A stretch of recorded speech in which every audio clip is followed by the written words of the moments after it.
उगवला होय तू? हाय, तू कोण? मी चाचा. मी शेण बघायला आलीये. शेण?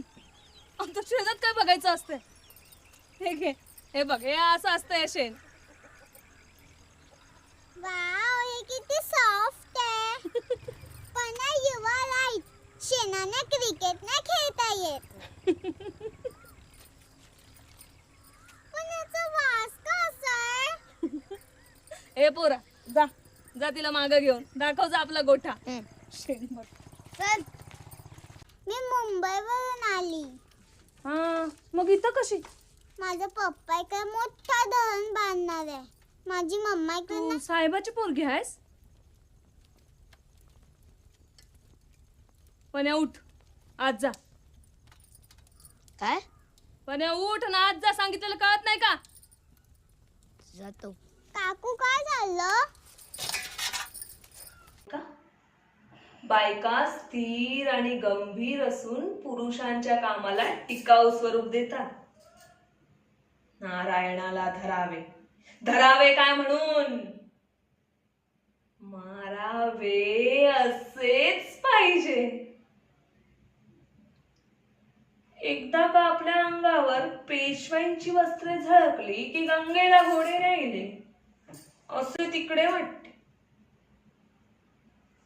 पण तिकडच्या अंगावरची ती अधिकारांची वस्त्रे माझ्या पोटी जन्मलेल्या पेशव्याच्या अंगावर झळकलेली पाहिल्याशिवाय मला कसे समाधान वाटेल? जर नारायणाला जिवंत ठेविलं आणि बाईंनी पुन्हा कारस्थान केले आणि साठ्याची ती पोर, कालची ती गंगती, अधिकाऱ्याच्या तोऱ्याने माझी सासू पुन्हा होऊन बसली. नाही नाही नाही नाही, मला नाही सहन व्हायचंय.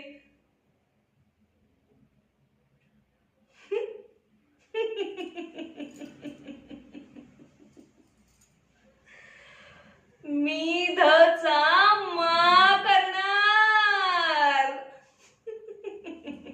फारलायस तू आणि त्या तुझे ते मित्र आता ना त्यांच्या आयांना सुद्धा सांगणार आहे तुमचा हा उद्योग.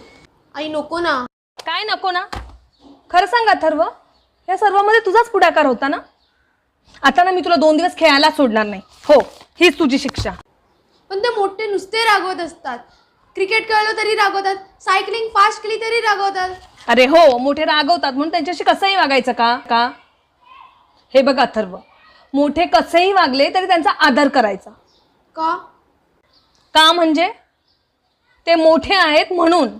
तिचा पुत्रा, तिची मांजर, तिचं बोकड आणि एकदा तिची मैना माझ्या धाकट्या मुलाला चावली म्हणून मग माझी मांजर तिच्या मैनेला चावली. म्हणून मग तिची मांजर माझ्या मांजरीला चावली. म्हणून मग माझ्या थोरल्या मुलीनं जिचा एक हात मोडलाय तिच्या मांजरीला पाण्यात पडून पडून पडून मारलं. आणि म्हणून आता माझ्या बहिणीला त्या बदल्यात माझं बोकड हवंय, किंवा मग ती माझ्याही मांजरीला पाण्यात पडून पडून पडून मारेल.